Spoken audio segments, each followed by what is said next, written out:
good evening, wherever you are. This is jcabale with Cabale Media. And today we're going to talk about top 10 ways to write effective subject lines when it comes to your email marketing. If you're new to email marketing, I hope this helps. If you're not new to email marketing, I still hope this helps. There obviously over the years has been case studies, everything you can think about that shows which email marketing strategies works better when it comes to an effective email subject line.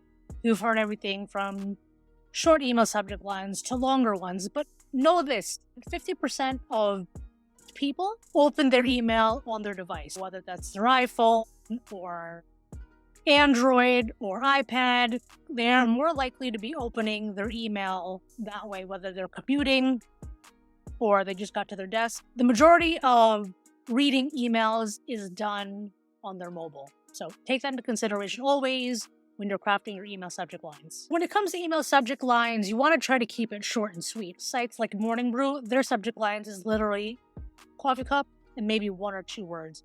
You want to be very precise with what you're saying. Keep it short, keep it sweet, somewhere between 6 to 10 words. Most people skim their inboxes, so you just have to be aware that you want to catch their eye. Personalize when you can. I do understand it may be difficult to get your point across when you're adding a name to the beginning of the subject line or after. It can get a little lengthy, a little wordy, and you very much may not be able to get your subject line across the way you intended to, if that makes sense. If you can personalize, by all means do that. If you can't, that's fine too. I think the importance here is as long as you keep it short and sweet and to the point, you are more likely to get a higher open rate. But personalization does increase open rates. So whether that's personalizing their name, their birthday, location, those are just some examples of things you can use. Try to do some type of A/B test. So personalization, no personalization, and see what works for you. Use urgencies. I'm sure you've seen this before. Now, today, later, last chance, 12 p.m., 12 a.m., sale ends. These are all great, but use this with caution. The more you put exclamation points or free, just be careful when you're using a lot of this urgency that it doesn't trigger spam filters. If your reputation is generally good when it comes to email marketing and you're not hitting spam folders, you can get away with a lot of these, but just be cautious when you're newer to the game. Using certain urgency words can definitely take you or put you into the spam folder. So use the words wisely. Remember, scarcity works and increases open rates for the most part. I say most part because obviously there is a chance that it won't work. These steps that I'm giving you today have been proven to increase open rates. Using urgency and scarcity is a great way to do that. Ask a question. Questions pique curiosity. And if it piques your curiosity, it's more likely that your customer or potential customer is going to open the email. Just make sure that your question is relevant to your audience's needs and interests. You could always do something like adding numbers in lists. 5 best ways, 10 best ways. Here are the 5 things you don't know. Always leave them with wanting more. You could even do something like top 5 ... Again, this always depends on your industry and what you're doing. When you use things like list, it draws attention to the subject line. It puts things in order. And people like order. So 1, 2, 3, 4, 5, 6. If they see that they're like, oh, top 5, they're more likely to open. So try lists and try numbers for your next email. Avoid using spammy words, which most people should know.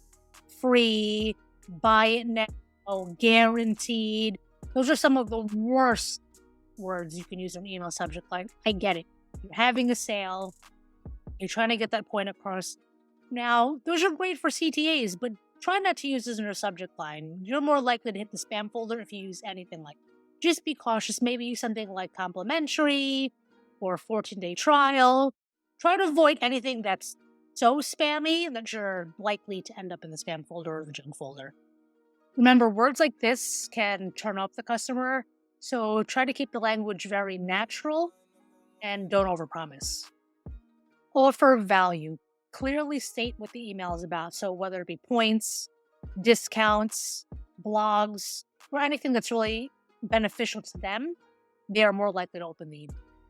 Test and optimize, A/B testing, using 2 different variables to see what works. We spoke about short subject lines, longer subject lines. You can do things like emojis, time of day, time of the week, during holidays.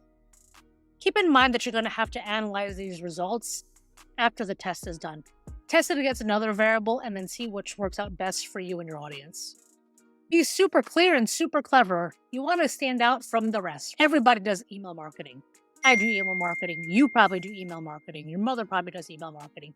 The kid next door probably does email marketing. You want to be clever and you want to be super duper clear. If the recipient can't immediately grasp what the email is about, they're probably going to skip over it. So try to be as clever as possible, try to be as concise as possible, and you are very likely to be an awesome. Use verbs at the beginning of your subject line. Using action words are more likely to increase your open rate. Whatever you think that is going to attract the recipient's attention, you go ahead and use it. I'm not going to give you a certain amount of words or what words exactly to use because I don't want you to take these words and necessarily run with it. That's a verb if you want to use that. But there's so many ways you can go and everything is very industry dependent. I have given you the top 10 I feel are the best to work for effective subject lines. This changes all the time, but for the most part, the rules of email marketing haven't changed. You just have to be different in your marketing, niche down, find what works, find what doesn't work, take it, use it, recycle it, rinse, wash, and repeat. You are very likely going to succeed if you continue to use these best practices when it comes to writing effective email subject lines. It's going to be a consistent test. You're going to have to analyze all your data. That's going to take forever. You're going to have to put it in an Excel sheet, send it to the team, and then figure out exactly what to do next. Also, if you're struggling to write effective email subject lines, you could also use things like subjectline.com, which I love to use and I use every single day when I'm writing my subject lines. It's another tool to just test, and it gives you an extra layer of protection that the email subject line you're writing is good or up to what the industry expects. Do you have to use it? No. Is it better to use it? Only you know your data, so you have to take the data and run with it. Not literally, but figuratively. Because I am here to lead you down the right road. But remember, your data is your data. Data is going to differ from other companies, other industries.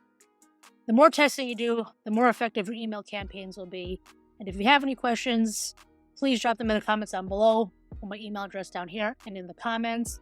If you like this video, like, share, and subscribe. If you hate it, don't do any of that. But please don't leave me a mean comment. In any event, this is jcabale with Cabale Media, and I'll see you at the next video.